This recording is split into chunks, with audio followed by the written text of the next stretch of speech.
Hello guys, तो finally हम लोगों ने जुलाई 2024 काउंसिल नोटिफिकेशन में क्या क्या लिखा है सब कुछ अच्छे से बता दिया। तो अगर आप लोग अभी तक नहीं देखे तो जाके देख लेना प्रीवियस वीडियो। तो इसमें क्या क्या न्यू रूल्स रेगुलेशन आया है सब कुछ इन डिटेल से बात किया था, तो जाके प्लीज़ देख लेना। आज के इस वीडियो में हम लोग specific first round and second round के ऊपर बात करेंगे कि एक्चुअल प्रोसेस क्या रहेगा, यानी फ्लो डायग्राम के ऊपर बात करेंगे ओवरऑल। ठीक है, तो टोटल देखो, मैंने पहले ही बोल दिया था कि मॉपअप राउंड के लिए कुछ भी बताया नहीं गया है काउंसिल नोटिफिकेशन में। ओके, तो मॉपअप राउंड होगा कि नहीं इसके बारे में कोई भी अभी अपडेट नहीं है। अगर बाद में कोई मॉपअप के रिगार्डिंग कोई नोटिफिकेशन आता है तो अच्छा है, अगर नहीं आता है तो भी अच्छा है, कोई प्रॉब्लम नहीं है, क्योंकि जल्दी जल्दी काम खत्म होगा, टाइम बहुत ही कम है। दैट्स व्हाई मॉपअप राउंड में भी हटा दिया गया है। और हम लोग पहले से जानते हैं ओनली 10% सीट रिजर्व रहता है फॉर जिलेट कैंडिडेट हर एक गवर्नमेंट कॉलेजेस में, हर एक प्राइवेट कॉलेजेस में। ठीक है, so that's why government college में अगर सीट बचता है तो ही मॉपअप राउंड होगा, अगर नहीं बचता है तो नहीं होगा, तो मेरे ख्याल से तो नहीं बचेगा। ओके, तो फर्स्ट ऑफ ऑल कल से ही आप लोगों का जुलाई 2024 काउंसलिंग स्टार्ट होने वाला है और ये ऑफिशियल वेबसाइट है। इसी ऑफिशियल वेबसाइट में आप लोगों को इधर आप लोगों को देखने को मिलेगा। ठीक है, काउंसलिंग या फिर रजिस्ट्रेशन। ओके, इधर आप लोगों को सिंपल क्लिक करना होगा, देन आप लोग करना होगा न्यू कैंडिडेट रजिस्ट्रेशन। तो रजिस्ट्रेशन करते टाइम ये ध्यान रखना, जो भी इंफॉर्मेशन आप लोग डालोगे वो बहुत ही ध्यान से डालना, क्योंकि बाद में आप लोग एडिट नहीं कर पाओगे। जैसे आपका नेम, डेट ऑफ बर्थ, आपका कैटेगरी, आपका जेंडर, आपका डोमिसाइल, ये आप लोग चेंज नहीं कर पाओगे। ओके, तो बहुत ही अच्छे से ध्यान से आप लोग रजिस्ट्रेशन करना।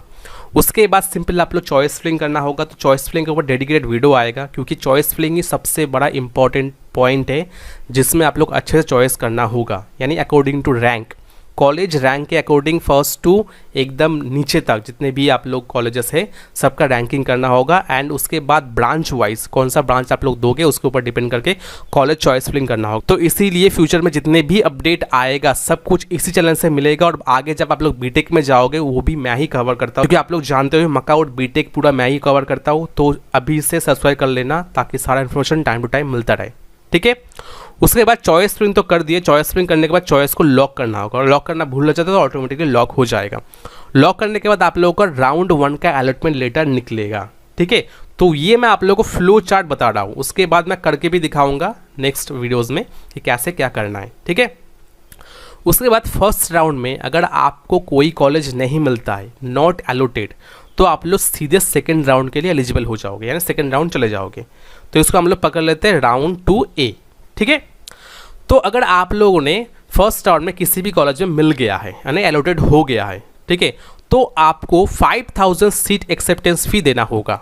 ठीक है, और ये रिफंडेबल है, डोंट वरी। और अगर आप पेमेंट नहीं करते हो तो आप लोग सीधे काउंसलिंग से बाहर हो जाओगे। देन 5000 पेमेंट करने के बाद आपको एक सीट अलॉटमेंट लेटर यानी provisional seat allotment letter download कर पाओगे। ठीक है, तो उसमें आप लोगों का जो कॉलेज मिला है वो शो करेगा, और उस कॉलेज में जाके आपको डॉक्यूमेंट्स वेरिफिकेशन करना होगा एकदम फिजिकली।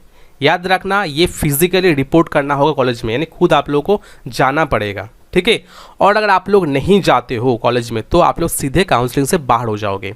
ठीक है, और डॉक्यूमेंट्स वेरिफिकेशन करते टाइम अगर आपका कुछ भी इंफॉर्मेशन गलत हुआ, जैसे कि आपका कैटेगरी सर्टिफिकेट हो गया, आपका एकेडमिक स्कोर हो गया, अगर ये कुछ भी गलत होता है देन आप लोगों का सीट कैंसिल हो जाएगा, आप सीधे राउंड 2 में जाओगे। तो ये हम लोग नाम देते हैं राउंड 2B, यानी ड्यूरिंग डॉक्यूमेंट्स वेरिफिकेशन अगर आपका कुछ भी डॉक्यूमेंट्स गलत होता है तो आप लोगों का सीट कैंसिल हो जाएगा, आप राउंड 2 में चले जाओगे। ठीक है, उसके बाद अगर आप लोग नॉट एलिजिबल होते हो, यानी आप लोग एलिजिबल ही नहीं हो, आपका उतना परसेंटेज ही नहीं है, आपका कोई क्राइटेरिया मैच ही नहीं करता है, तो आप लोग सीधे एग्जिट हो जाओगे, बाहर हो जाओगे काउंसलिंग से। बट अगर आपका डॉक्यूमेंट्स एक्सेप्टेड हो जाता है, सब कुछ ठीक ठाक है, कोई प्रॉब्लम नहीं है, देन आप लोगों को एलोटेड चॉइस में आप लोगों को 2 ऑप्शन मिलेगा। ठीक है, एक अगर आपका चॉइस फर्स्ट चॉइस हो, जैसे कि मैंने पहले ही बोला था कि अगर आप बहुत सारे इंस्टीट्यूट आप लोग दोगे यानी चॉइस करोगे, तो उसमें से फर्स्ट जो इंस्टीट्यूट होगा यानी फर्स्ट चॉइस जो रहेगा वो वाला कॉलेज अगर आपका होता है तो आप लोगों को 2 ऑप्शन ही मिलेगा। चाहे आप लोग उस कॉलेज में रिपोर्ट करके यानी फिजिकल रिपोर्ट करके डॉक्यूमेंट्स वेरिफिकेशन करा के एडमिशन ले लो, जॉइंट इंस्टीट्यूट, देन कंटिन्यू करो, और अगर नहीं लेते हो तो आप लोग डायरेक्टली एग्जिट हो जाओगे, यानी आपके पास अपग्रेडेशन का कोई ऑप्शन ही नहीं है, क्योंकि आप लोगों का फर्स्ट चॉइस कॉलेज आ गया है, ऊपर तो कोई कॉलेज नहीं है ना। दैट्स वाई आपके पास है तो आप लोग कॉलेज ज्वाइन करो, नहीं तो आप बाहर चले जाओ, यानी काउंसलिंग से बाहर। ठीक है, तो इसीलिए ऊपर जो भी कॉलेज दोगे स्ट्रॉन्ग कॉलेज दोगे, ऐसा नहीं कि एकदम फालतू कॉलेज ऊपर दे दिए और फालतू कॉलेज में अटक गए और आपका अच्छा खासा रैंक हो जाए फिर भी आप लोग को अच्छा कॉलेज नहीं मिले। तो इसीलिए चॉइस फिलिंग बहुत ज़्यादा इंपॉर्टेंट है, ठीक है। और अदर्स चॉइस क्या है कि अगर आप लोग का अदर्स चॉइस आ गया, यानी फर्स्ट वाला चॉइस ना आके सेकंड चॉइस या फिर थर्ड चॉइस या फिर fourth, fifth, six, 10th, 5th या कुछ भी चॉइस आ गया, तो उस केस में आप लोगों को दो ऑप्शन मिलेगा, एक है येस अपग्रेडेशन और एक है नो अपग्रेडेशन।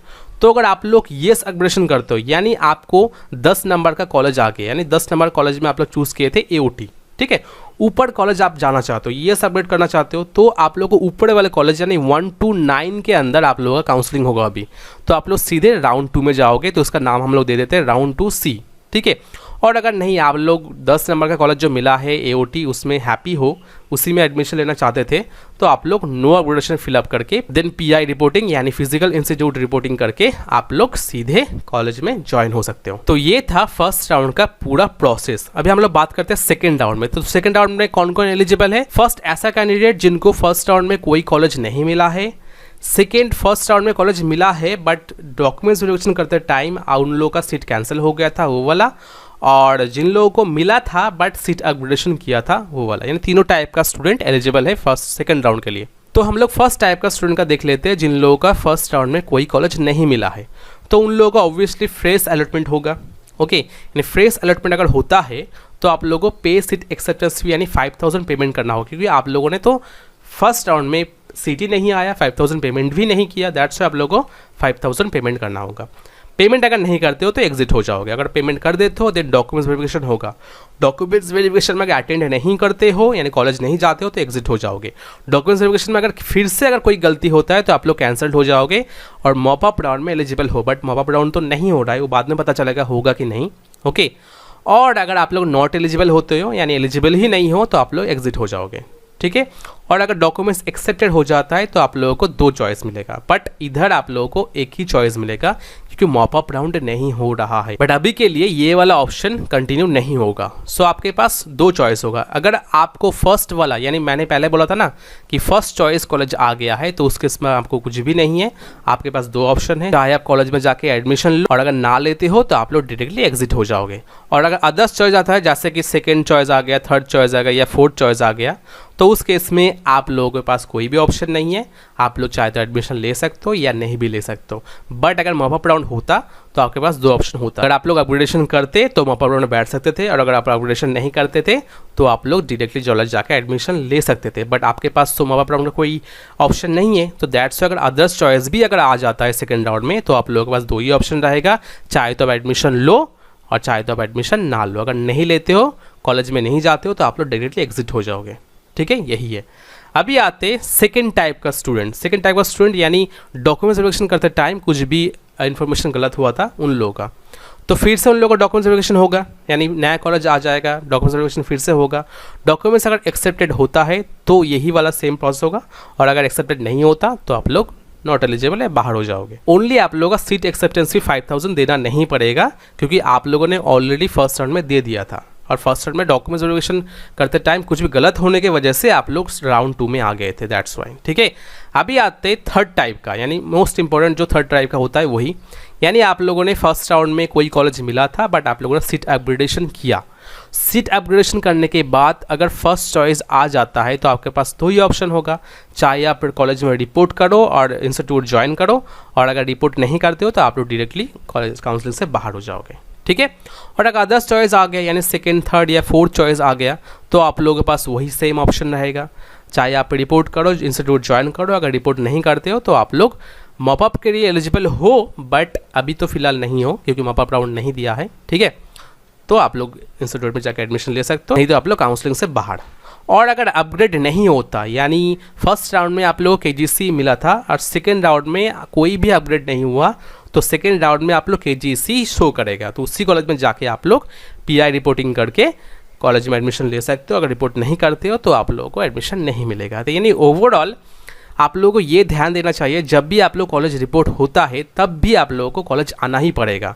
तो इसीलिए कॉलेज चॉइस फिल करते टाइम ये भी ध्यान रखना कि आप लोग उस कॉलेज में टाइम से जा पाओ। ऐसा नहीं कि आप रहते हो जलपाईगुड़ी, सिलीगुड़ी में और कोलकाता आने में आप लोगों को बहुत ज़्यादा लेट होता है, ओके। तो ऐसा बिल्कुल ही मत करो। आसपास का कॉलेज बहुत ही ध्यान से आप लोग कॉलेज चॉइस करना, ताकि आप लोग जा पाओ कॉलेज में फिजिकल रिपोर्टिंग करने के लिए, ठीक है। फिजिकल रिपोर्टिंग अगर नहीं करते हो तो आप लोगों का पूरा सीट कैंसिल हो जाएगा। अभी मॉपअप राउंड क्या होगा वो तो मुझे भी नहीं पता। मॉपअप राउंड होता है तो मैं ये जो चार्ट है ये एक्सप्लेन करूंगा, अदरवाइज इसको अभी छोड़ देते हैं। मॉपअप राउंड का कोई भी अभी अपडेट नहीं है। मॉपअप राउंड डिपेंड करेगा सीट के ऊपर, अगर सीट अगर बच जाता है तो होगा, नहीं बचता है तो नहीं होगा, ठीक है। तो आई होप आप लोगों को ये पूरा फ्लो चार्ट अच्छे समझ में आ गया। तो ये फ्लो चार्ट था। अभी हम लोग नेक्स्ट वीडियो में पूरा अच्छे से एकदम दिखाऊंगा कैसे रजिस्ट्रेशन करना है, कैसे चॉइस फिलिंग करना है, कैसे चॉइस लॉक करना है, कैसे अलॉटमेंट डाउनलोड करना है, कैसे सीट एक्सेस फी पेमेंट करना है, सब कुछ दिखाऊंगा, ठीक है। तो आगे वाला वीडियो बहुत ज़्यादा इंपॉर्टेंट होगा। तो अगर कुछ भी इन्फॉर्मेशन मिस नहीं करना चाहते हो देन डू सब्सक्राइब। तो चलो मिलते हैं नेक्स्ट वीडियो में, तब तक के लिए बाय, टेक केयर।